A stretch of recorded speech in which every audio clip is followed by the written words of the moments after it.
Hello.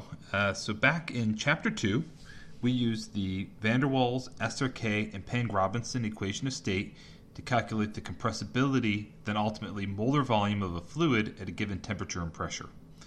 And so back in Chapter 2, I shared with you MATLAB code to perform such calculations for you, and there was also a screencast in Chapter 2 to demonstrate the use of this code. So now in Chapter 5, we're going to build upon this to additionally compute our residual properties using a cubic equation of state. Okay, so in this screencast, I'll share with you a sample code to calculate the, in addition to molar volume, residual enthalpy and entropy using the SRK equation of state, and then we'll demonstrate its use with example 510 in the text, and we can also use example 510 to verify the correctness of the code. Okay, and so here is a function I've created, VHS SRK, which is essentially just an extension of V underscore SRK, which we used back in Chapter 5. So in looking at the function signature, so the function name has changed just to indicate that I'm also going to return enthalpy and entropy. But otherwise, the inputs are exactly the same. So temperature, pressure in bars, omega, so eccentric factor, critical temperature, and then pressure in bars. And then in terms of variables being returned, so now I've just added to the list HR and SR, the residual enthalpy and entropy. Okay, but otherwise, everything is exactly the same. And if you want, you could take a look at the code to see exactly how things work. But essentially, the equations are provided for us for HR and SR in the text. They just require first calculating Z, which we did back in Chapter 2. So the example that I'll demonstrate is I've created a script to kind of facilitate sharing this example with you to demonstrate the use of the code. And so we're going to look at example 510 in the text. Okay, and so if I flip to 510, okay, well first I have example or table 5.3 up. And so again, when it comes to calculating residual properties, all of these expressions are already worked out for us. Okay, and so we can just take those expressions as is. Okay, so 510 is very similar to the example we considered back in Chapter 2. So if my memory is correct, back in Chapter 2, we verified our code looking at computing the molar volume of saturated ethylene at 260 Kelvin, and the pressure was 30.3 bars, I believe. And so here we're asked to look and calculate residual enthalpy and entropy of ethylene at 250 Kelvin and 30 bars using SRK. Okay, so it's at a lower temperature at the same pressure, so it's going to be a compressed liquid. So we'll take our liquid-like route, but otherwise, everything is virtually exactly the same. Okay, so they give us values of the constants, which I use to help troubleshoot my code to make sure it's working. They give us values of the three compressibilities. Okay, then since we have a liquid, they're going to choose the smallest root, and that's what they would go and calculate HR and SR with. Okay, so how the code works. Okay, so this example will demonstrate how to use it, and you could save it and modify it for your problem of interest, or just call the function directly from the command window if you're comfortable with doing that. Okay. But all I've done is I looked up the critical constants and eccentric factor in the back of the book for ethylene and assigned those to variables. Okay, this is exactly the same as our Chapter 2 example. So now in terms of temperature and pressure, okay, so we need to specify T and P. So this problem, our temperature is 250 Kelvin and pressure is 30 bar, and we're told that this is a compressed liquid. Okay. So then how we would go about the calculation, right? An example functional call would look just like this. Okay, so we're going to call our function VHS underscore SRK that we just looked at. Inputs are going to be temperature in Kelvin, pressure in bar, eccentric factor, critical temperature in Kelvin, and critical pressure in bar. Okay, and we're going to assign the outputs to a laundry list of variables. Okay, and so it's the same as in Chapter 2. We've just added 2. So molar volume, which will be in centimeters cubed per mole. Residual enthalpy, which will be in joules per mole. Residual entropy, which will be in joules per mole Kelvin. compressibility, which is dimensionless, and ideal gas molar volume in centimeters cubed per mole. Okay. So just as in chapter 2, Z could either be a scalar, you could return. Okay, so remember, if I have these are cubic equations of state, so I can get up to 3 real roots.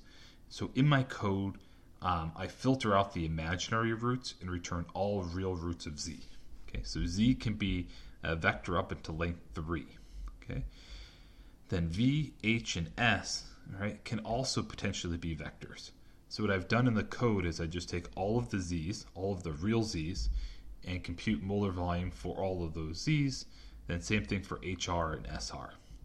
And so when we run the code, we'll see all the values of Z, and then it's up to you to identify what phase you have and to then choose the appropriate value of SR, HR, and V. Okay, the values of Z will be ordered, okay, and the values of SR, HR, and V will be ordered so that, say the first element of V corresponds to the calculation with the first element of Z. Okay, and so you can match up the terms and use that to identify which value you want. Okay, and again, volume centimeters cubed per mole, HR and SR and SI units, joules per mole and joules per mole Kelvin. In this laundry list, okay, if I don't want to return all the variables, right, so say I don't want to delete or return V ideal gas, right, I could just delete it from the brackets. Okay, but I'm going to return everything for now, just for the sake of demonstration. Okay, so this is called example 510. So to test it out, okay, I'll just call it as example 510. Okay, and so I have it displaying everything. So in this case, we get 3 values of V, 3 values of H, 3 values of S, 3 values of Z, and then there's V ideal gas. Okay, so if I look at Z, we have a compressed liquid, so we're going to want our smallest Z value, which is the 3rd root in this case. So in terms of entropy and enthalpy, we'd want the 3rd value. Okay. So now a point of confusion that actually came up in chapter 2 is this notation used by MATLAB. Okay. So when it returns the results for HR, SRK, so the residual enthalpy, we have 1 times 10 to the 4 times blank line and then this vector.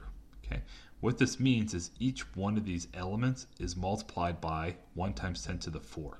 Okay, MATLAB's trying to express everything using a common factor so it can display it as an order 1 type of number. Okay, and then there's volume as well, right? So the 3rd one's the smallest one. Okay, and so what you can do is if you want just the 3rd value, okay, and that scientific notation business confuses you, these are all vectors. Okay, so if I want just that last one, okay, I can type Z underscore SRK 3, right, and I'll just get the last value. Same thing with HR, okay, in parentheses 3, all right, I get the last value and negative 1.0388 times 10 to the 4. Okay, compare that to the answer in the book. All right, it's an exact match. If I want SR, all right, same thing 3rd. All right, I get negative 37.6224. All right, which is an exact match in the book. Okay, so great, excellent. You could do the same thing with volume, right? We already checked to make sure that works back in chapter 2. If you wanted to reduce output, so say I didn't want to return, Z and V ideal gas, right? I could just delete those, and now if I were to run it, all right, now I'm only going to get S, H, and V. I'm not going to get your value of Z. Okay, but my recommendation would be include Z because we'll use Z to identify the appropriate root and then the appropriate value of HR and SR and V to ultimately use. And you can get rid of V ideal gas if you want. That's not such a big deal. Okay, and if you're not comfortable with MATLAB, you can just keep resaving copies of this script and update it for your problem of interest. Or if you're a little more savvy, I'd imagine you can just copy and paste parts of this, or just call your function directly from your command window. Okay, but that's SRK. If you wanted to, and so SRK should be completely sufficient for homework problems. If you wanted to look at Peng-Robinson or van der Waals, right, we would just start with our Chapter 2 homework, and then to modify van der Waals, right, here's the two expressions for HR and SR. Okay, again, notice they're dependent on Z, and so what it would be is we would take our code from Chapter 2, calculate Z, and then once you have Z, you can go and calculate HR and SR. Then same thing with Peng-Robinson. We would just take our code from Chapter 2, you would calculate Z, and then once you have Z, okay, we can go and calculate HR and SR. Okay.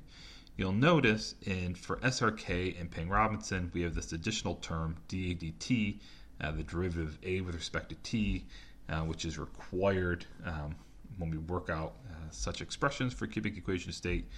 But it's nothing more than just another parameter, which we can just calculate outright because we know t, and then plug that in to those expressions. Right? So, extension to Peng-Robinson and van der Waals is rather straightforward.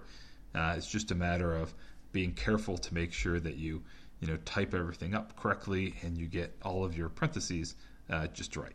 Right? And so, for example, when I was solving or writing this code, I accidentally misplaced this right parentheses over here, so the numerical result was off. Right? And that's where comparing to the book was great, because it allowed me to check to make sure that my code was correct. Okay, but hopefully that gives you enough information to help you solve for residual properties using the SRK equation of state, and give you some insight to extend this to van der Waals and Peng-Robinson if you'd like.